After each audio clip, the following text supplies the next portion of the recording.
Hey folks, it's Mark from the Safe House. Hey, I've had a lot of questions about how the internal release works on a Browning vault door. So this is an 1878 vault door, and hey, look at this nice handle that they've come out with for 2026. So just follow me through here. We're gonna see how to release the inside mechanism on the Browning vault door. So on the Browning vault door, and I'm going to extend the bolts out, so say it simulates that we have the door closed. So when you extend the bolts out like this, to release them, if you're inside the vault room and your door is closed, so you're going to pull this right here and retract the bolts, and then you extend the bolts out like that.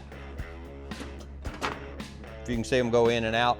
To release it, lock it, however you want to do it. So if you get in your vault room, you can close it, use it for a panic room, tornado shelter, anything like that. So it operates very easily. You may go, wow, that's a really short video, but there's really not much to it. You pull the handle, extend the bolts, retract the bolts to lock or unlock it.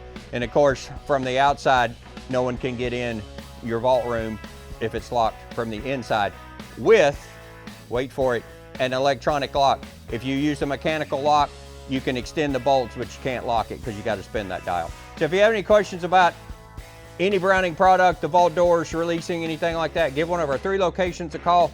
Go to their website right down there, thesafehouse.com. Drop us an email at nashvillesafehouse@gmail.com.